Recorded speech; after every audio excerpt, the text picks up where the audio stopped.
university eri public ngekulemberwa mwami Museveni era yagiweereza funding nga tugiyisa mu budget mu parliament.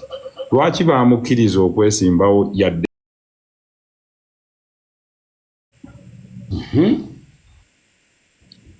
In fact, this young man has proven to me he is a leader and leading in an intellectual zone. Ekisooka kasita okkiriza okubeera guild president of a university, kitegeeza your lenses ziba zisooloomyeko. They are not in a political campaign.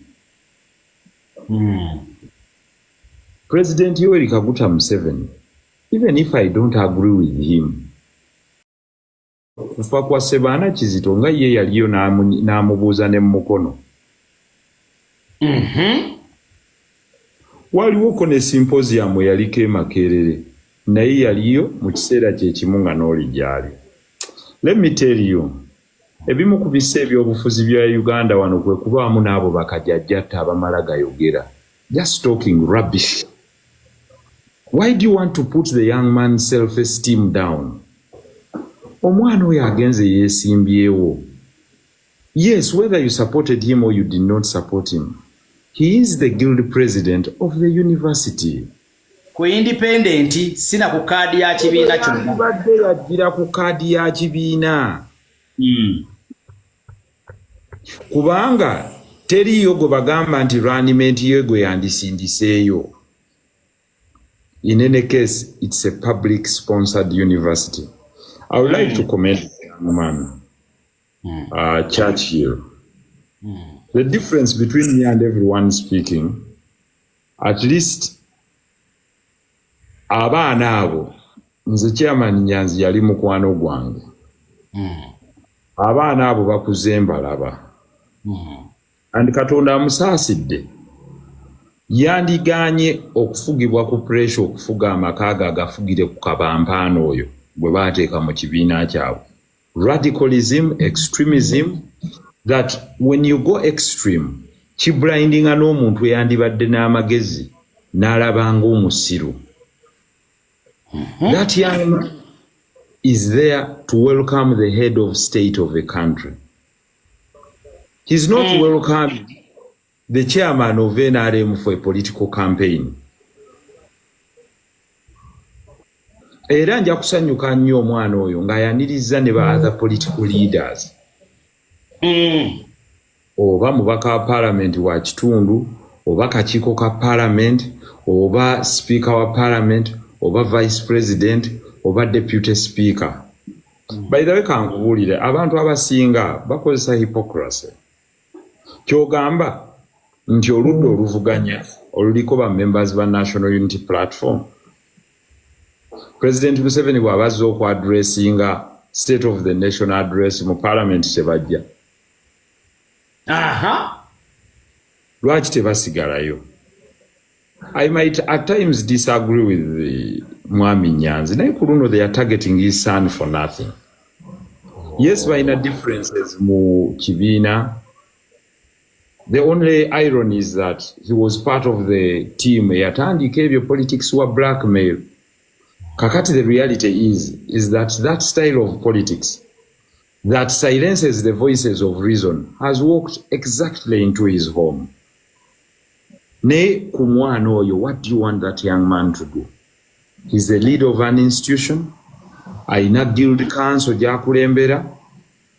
Ali ku kintu kifo kyawa guild president. President w'eggwanga azembwa adduke. And by the way, kambabulireyo ekintu kimu. Bw'olaba ng'omuntu mu busiru ng'agamba I cannot be where the president is. Kitegeeza oyo aba agulika. Wanji? Some of us aba agulika. Kitegeeza oliko price tag. But be firm enough. Ffe twabeera mu NRM ne tudisagreeinga ne president. Ne tugobebwa. Ne tusigalawo. Ne bw'oŋŋamba nti enkya Museveni ali wali nyimirirawo ne mugamba kino kye ŋŋamba. What do you mean? Baita characteristics of a strong person. Because obwongo bwo busigala bubwo. What is wrong with meeting the head of state? Even if it was a meeting. Ne mugamba no, I don't agree with you on the matter of penalty. Kuchino nakyo saagulinga naawe. Ku nsonga y'emmwanyi saagulinga naawe. Ne kuchino saagulinga naawe. Bw'aba ayagala n'anyiiga. But being assertive doesn't mean you know kwekweka nobeere n'ogamba era nze bwe ndi mulabako ogenda kukola ki? You have nothing to do. Ate oluvaawo n'ogamba nja kgenda nsinkane prime minister gwe yalonda. Mune tunoonya prime speaker, njagala kusinkana ku speaker. Era n'ava naawo n'agamba nti nsobola bannaye kale speaker ngenda kujja mu ofiisi yo nkusinkane. Speaker bw'omusinkana era obanga asinkanye mwami Museveni because of abaddewo. But that doesn't mean nti bwe nsinkana speaker kitegeeza nzikaanya naye ku buli kintu. We can agree on this and disagree on another. That is what they call a civilized society. Ate oli avaamu n'agamba ngenda gende wa IGP tumusisinkane tumuwe programu yaffe. IGP asooka kubira mukama we, Your Excellency, bano babadde bazze wano mbagambe ntya. In short, oba omusinkanye through a proxy.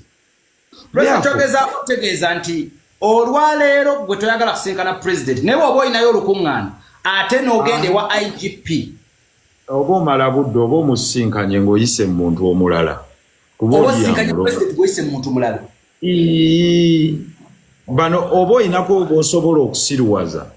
So nze njagala okwencouraging omwana Churchill. There is nothing to apologize to.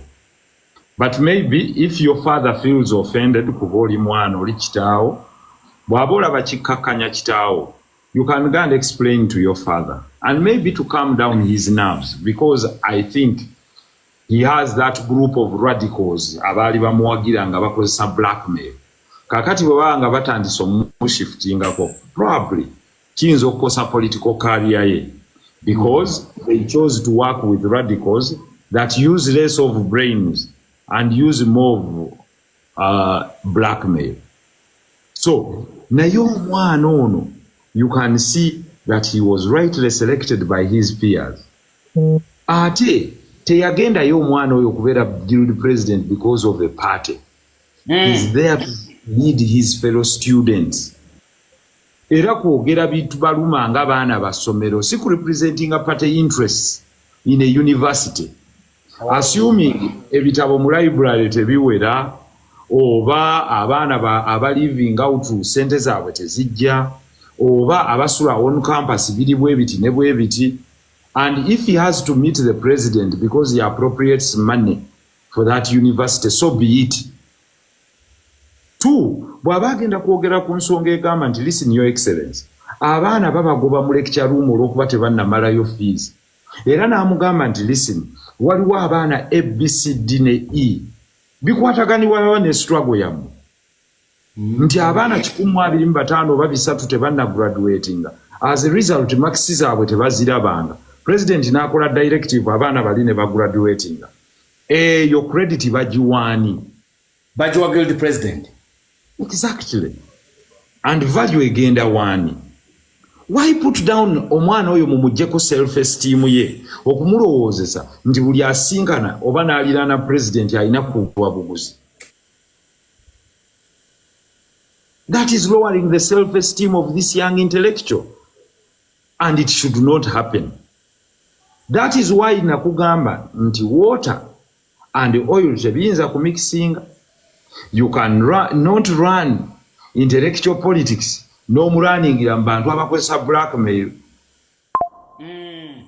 Era nkugamba nti intellectuals definitely balina greater space to lead this country because their reasoning tefaanana y'abali. So I would like to talk to that young man and tell him, listen, I might not be able to reach out to you, but you'll hear my message. What you did was the right thing, not only for your career politically, but also your growth. It shows that you're really a leader. You're not someone, because a leader does not necessarily take decisions as the populists occur, just to excite the crowd. The leader leads their people. Kitegeeza, tali people led, are leading abantu what is right. What is right when you're studying in a public university is one. Yes, who gives the appropriation to that university in a budget kwetambulira is the acting minister of finance, who is the president of the republic. Bobo inobuzibu bwonna, say it. Gwe kati kyogamba nti Xi Jinping bw'amiitinga Trump nti Xi Jinping atunze China. Nonsense. However, America egamba nti our biggest enemy is China. Yes. But of course, balina okukkiriziganya nti trade is trade, ne basinkana. Era ebigenda okuva mu bino byonna ebya tariffs bino byonna Trump byataddewo bajja kusinkana boogere. Therefore, congratulations to the young man. You've out-reasoned many aba belonging to that political cult. Abalowooza nti people with reason should not think for themselves. In any case, where I even beg to differ, that young man is independent. He's not your candidate at that place. Yes, he has a relation with members of the party, even senior ones. But he chose to contest alone. And fortunately, nawangula. So there is nothing like your agenda there. It is his agenda at the university. Oh, tali kwa agenda ya political party yonna. No, yalondebwa bayizi bonna because he came independent. Tasobola kwawulamu kalulu ka muyizi alowooza nti wa FDC, wa NUP, wa DP oba wa NRM. Bonna bakkaanya nti tumuwe. Meaning as an independent leader, he has to take independent decisions. Therefore, it is not a new occurrence. His uncle has met and sung for the president Kurales. It's not new. Okay. His father was a member of the National Resistance Movement. And a chairman at that. It's not a new occurrence. This young man chose to stand as independent. And he defeated all candidates that were there. Why don't they give him the benefit of doubt to make his own mistakes and own decisions? So, without blackmailing the young intellectuals, let me tell you, as night follows day, I didn't want to comment because I probably come from my own political party, but that is my political view. That this young man is not running a political campaign. Yes. This young man is the head of students at the guild, meaning akulembera aba students abamulonda n'abatamulonda, abenarem n'abatali. This young man is not on opposition at the university. He is the government of the students at the university. Meaning, tupampinge sense mu bantu bano abagala okuluwalinga self-esteem ey'abaana ku university to run them as goons. He's not a goon. He's an intellectual. Yes, he could come from a circle where some goons are. Nay, this young man is an intellectual. Era n'omwana abajja kuba right okubuuza lwaki oba otugamba nti tetulina kukola na bali tubaboole. Lwaki leader of opposition atuula mu commission ne minister wa finance ne speaker? Lwaki tababoola? Lwaki bwe bamuwa abasirikale tabagaana? Kubanga the commander in chief ow'abasirikale abo abeera President Museveni. Lwaki babamuwa tabagaana? Nkuwulira kati ataawo kati awo ntandise nawo okutegeerawo. The time for moving on the path of foolery nti ofuulinga abantu abamu cannot hold, because the actions will be contrary to the reality. So I would like to congratulate the young man that basically, where intelligence is a bit rare in some circles, you've displayed that you're more intelligent than those that are criticizing you. Intelligence is a bit rare in certain aspects and in certain institutions, but you've proven that you're marginally more intelligent than those that are criticizing you. And I've given you, clear examples. One, Mwami Katana, yaliyo nga President Museveni mugenyi mukuru mu fundraising ira church ewa Honorable Tayewa. True or false? True. Mr. Katana is the treasurer of National Unity Platform Party. Lwaki teyagamba nti wano waliwo ababbi sijja kujja? Yatuula kye, n'atuula Ntende, n'awaayo, n'abeerawo, n'alya n'ekijjulo. Omwana wa Nyanzi mubi olw'okuba yagenze ku mukolo in an institution where he leads all students, naye ono nga yagenda kusondera ku church, omukolo nga gutegekeddwa ow'NRM, ng'ate ne president yaguggulawo. Abakubanga Lubega oba Kateregga singa bali ku internet, Kateregga ogenda otya omukulu oli era gundi, because you see when you lack content eri substantive you start to blackmail. Nakibagamba nti they are running a very dangerous road. A political institution built on blackmail and character gundi assassination kijja kutuuka nga there is no one to blackmail. Bo bennyini be blackmailing.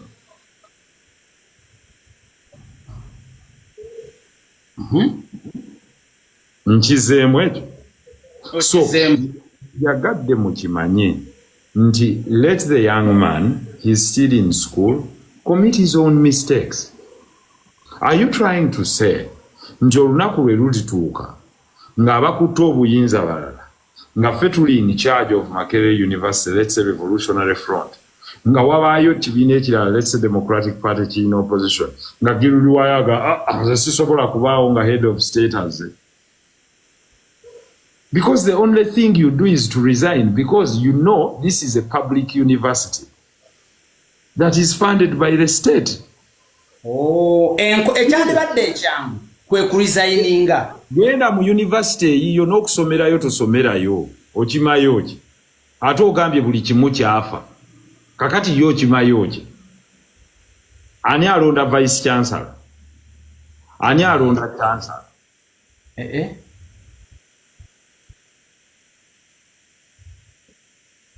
Kakati ekyo kye bagamba nti weewale nnyo okubeera mu circles ez'abantu abali limited mu bwongo.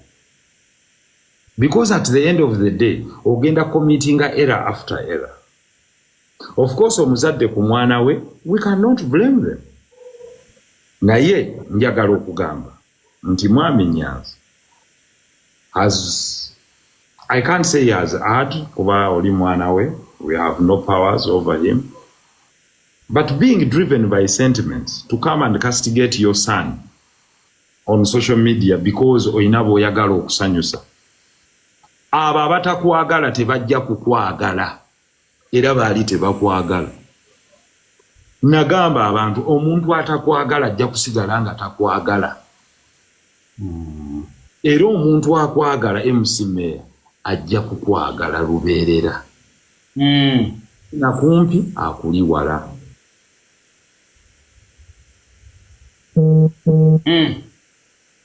I want that to be understood. Nze sikolangako kintu nti nzije nsanyuse public. Oyo politics wakabampaane gwe bakola. Abantu tutambudde. In fact, I've further found out from today, okuva mu engagements ze tukoze. Allahu Akbar. Bantu bangi nnyo abatali ku internet. Kuba ku mikono gye twakafuna namutumba emikono emitwalo 4. Ng'omuntu omu talina ssimu, tali ku internet, tali kuki. Essomo kiri ewayigayo MC Mayor ku bantu. Gwe bw'oba badde olowooza nti ogenda kwogera ku mutabani wa Mwami Nyanzi nti golooze nti agenda kugwa. Obyo bu politics bwammwe obw'ekigega bukoma bukomi wano. Teri ali interested kumanya kifa Makerere, teri ali omuntu ayagala kumanya nti essaawa yakusiga. Nina kasooli wange Duma namutaddewo agenda kuvaamu. You find 1,000 people bagenze ku luzzi okusena amazzi mu kidiba. So nga tannalowooza gwe ku by'omubulira nti oli yeekubisiza ekifaananyi ne president. They are not bothered. Because n'omala otwale mwami Museveni yennyini n'omukwata n'omutwala ebwayiise. Oyinza okwekanga bameka abaagala okwekubya naye ebifaananyi. But not necessarily nti baagala omulonda. Naye okubeerako n'ekifaananyi ogga nti nali ne president of the republic. Bayitirivu. There are very many people nga bayaayana okwekubya naye ekifaananyi newankubadde tebamulonda mu kabokisi. Gambye akati kankuwa example. Owagira kirabu ki mu Bungereza? Nze ndi wa Arsenal nnyo era ndi musanyufu nnyo nakati nkyali Kati nkubuuza bwe bagga nti Onana ayimiridde wali akwatira Man U. Oyagala ekifaananyi ki oba nedda? Nkyetaaga. Naye gwewagira Man U. Because you know, in your political CV, even if that young man was to take up that photo, for the purposes of his political CV, he has met a sitting president of the republic. Atenga si asoso chikola maka gaabwe. Kumpi bonna baali bakikoze. Kitaawe omuto, bannyina, bonna baali bakikoze ne bagenda ne beekubye ebifaananyi ne mwami Museveni. Baategeera ddi nti mwami Museveni mubi nnyo. Kitaawe omuto baali beekubiza ebifaananyi ne basalimusale. Ddi lwe baazuukuka okumanya nti be batta abantu eruweero. Ebyo bye bajja boogera. Nti bamala kuyingira mu politics ne bamanya nti okwekubya ne bali ekifaananyi kibi nnyo.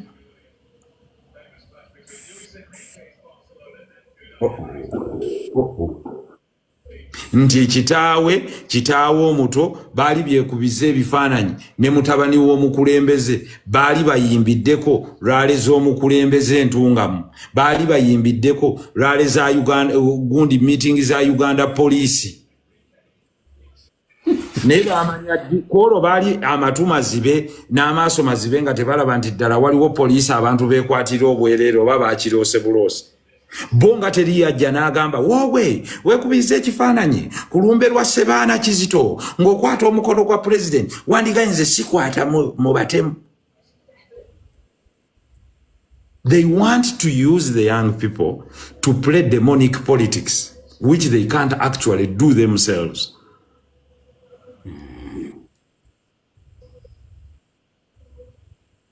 I want you to understand this. So my real call to the young people, please, temukozesebwanga abawumba tuutu be bakozesa ne babateeka mu makomera bano ne basigala nga bo basanyuka. Kadde mwakola lebo. There is no young intellectual that should be subjected okugibwamu obwongo bwe babumuteeka ebweru for the benefit of the other people. Bwe bakozesa okola ebyekisiru. Kakati singa mwami Museveni azenga yabadde chancellor nga bagraduating nga batandika okusoma amannya gundi Kyakiru Sentamu gundi ne gundi nga batandika oganti the following persons whose names have been read, yes nti baqualify nze mu kino ne kino ne kino ng'oli aganze tojja kuntikkira. Ebyo biba politics w'abantu abali childish, shallow, emotional. Nti